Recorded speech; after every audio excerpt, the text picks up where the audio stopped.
Welcome into the Paul Farrington Show. A quick reaction here, very quick reaction to the Bears-Bills trade. DJ Moore going to Buffalo with a fifth-round pick from Chicago in return for a second-rounder. And that surprised a lot of people that we saw the Bears get a second-rounder for DJ Moore.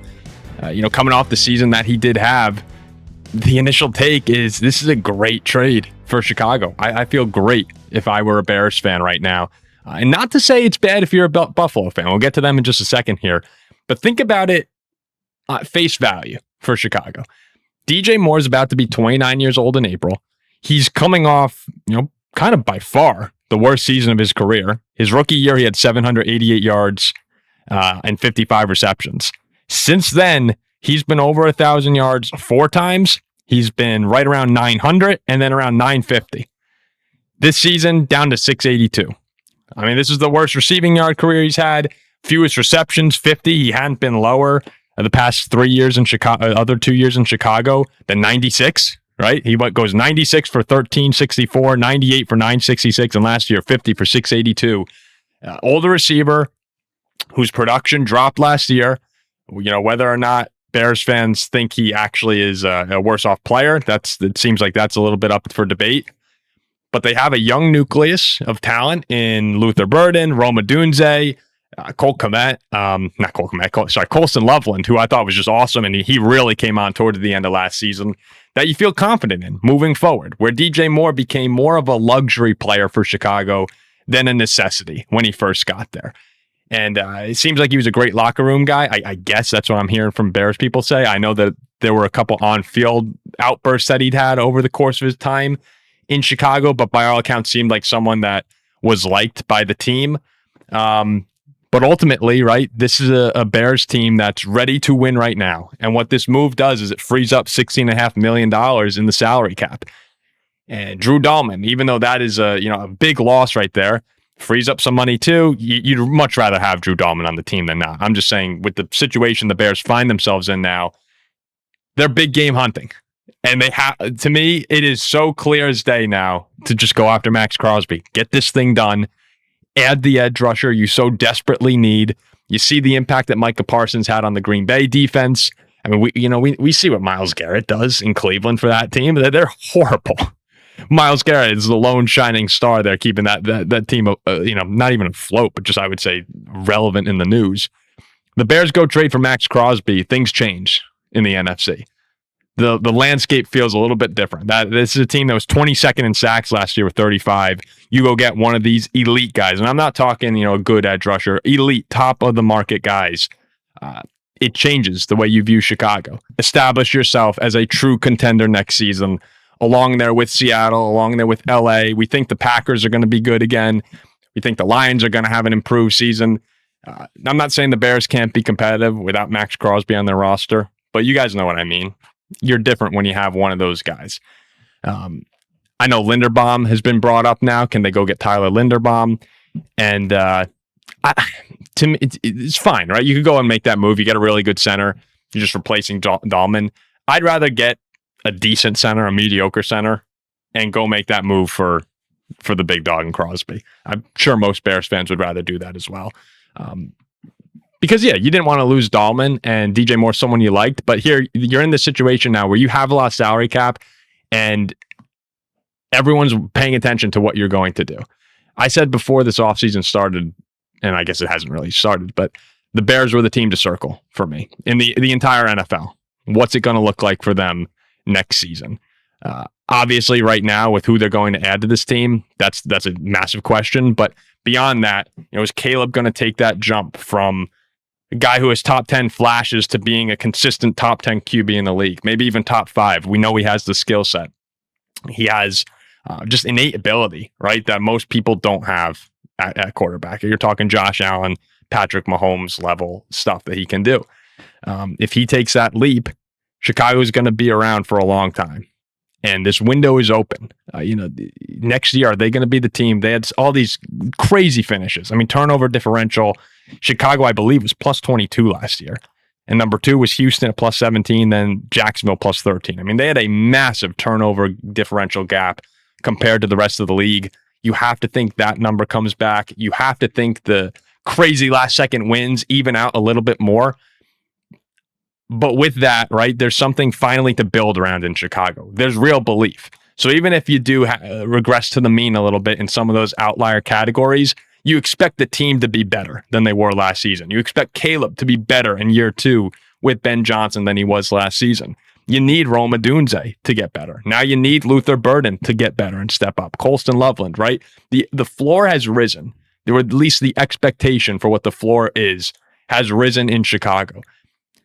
And DJ Moore being gone now, I don't think that really changes much in my opinion on the Bears, right? I mean, I had DJ Moore in fantasy football last season. I paid attention to him a little bit more than usual. Thought he was going to be someone I'd play every week. And by the end of the season, DJ Moore, had a really nice spot on my bench carved out for himself. Not saying he can't be good again, but just saying he really didn't feel super impactful to the Bears. Even with Rome Odunze out, DJ Moore kind of felt like an afterthought. It was a little out of place, right? And it never felt like he really meshed with what they were doing. But now what happens is if Rome Odunze gets hurt again, or if Luther Burns hurt again, you have a little bit less room for error, right? The Packers had all these injuries at receiver. I mean, just a comical amount of injuries for Green Bay, and Tucker Kraft goes down, but they were so deep that they could survive it. I mean, eventually it caught up to them because it just got out of control. But you were able to stave off those first 2 injuries and be okay. Chicago now, if something happens, it gets a little testy. But I don't think you should go into seasons thinking your best players are going to get hurt, right? You need to be prepared for it, and we'll see how they address it in free agency and the draft. But that's just something to keep an eye on. Overall, though, I don't think that DJ Moore was critical to this team. And now you get getting a second rounder out of it is great too, right? It's a lottery ticket. Yes, you could miss. But if they hit on a second rounder the Bears have a lot of needs especially on defense, right? Left tackle, we know, with Ozzie Trapillo being out for most of next year. Clearly, center is a need now with Drew Dahlman. The Bears have a lot of needs. You get the cap space and you get the pick in exchange for DJ Moore. I really like it for Chicago. On the other side of things, I actually like the move for Buffalo as well. Josh Allen, his leading receiver was Khalil Shakir, who had around 700 yards. After that, it was Dalton Kincaid, who I believe was in the upper 500s. And that was it, right? Shakir didn't take the jump you wanted. Keon Coleman did not take the jump that you wanted. And I feel bad for Coleman, who just got dragged through the mud in Bill's press conferences this year by their front office. It's like, really, you're going to do that to a young receiver who you're still kind of hoping can take a jump? But that didn't happen, right? Since Stephon Diggs, they haven't had someone that you feel reliable on the outside for Josh Allen. Now, can it backfire? DJ Moore being 29 years old, again, coming off the worst season of his career? Yeah, it can. You only gave up one second rounder, so it's not the end of the world if it doesn't. But on the flip side of things, maybe just DJ Moore just need a fresh start. I mean, 29 is not the end of an NFL career. It's getting there as a receiver for most people. You have the standouts and some of the best players of all time, right, who can go into their 30s and still produce at a high level. But DJ Moore is toward the end, if not at the end of his prime. If you could squeeze 2 years out of DJ Moore, though, this window where you have a supernova quarterback and you feel like as long as we have competence around him, we can be super competitive and we can get to the Super Bowl. That's why I like the move for Buffalo. AJ Brown, the asking price seems, just out of this world. And AJ Brown brings a little more drama with him, right? He's a better player than DJ Moore. You'd rather have AJ Brown than DJ Moore. But I don't know what it would have cost you. I have to imagine the Bills were inquiring about that. So DJ Moore is a decent consolation prize. You just need him to get back to that level that he was at. And maybe the fresh start with Josh Allen, right? It's fun playing with Josh Allen, I have to imagine, if you're a receiver. That could be a place where he could thrive for a couple seasons. So I like the trade for both teams. A little riskier if you're Buffalo, right? Because you're for all the reasons I just said. And Chicago now, it's not risky, but you need to make it pay off with the assets you have available. You've lost a couple good players over the past few days here, and your team you feel like is ready to win right now. That next year you're going to be the team that takes the jump. So you have the assets available. You just need to get it right in free agency, whether it's via trades, in the draft. The Bears nail this offseason.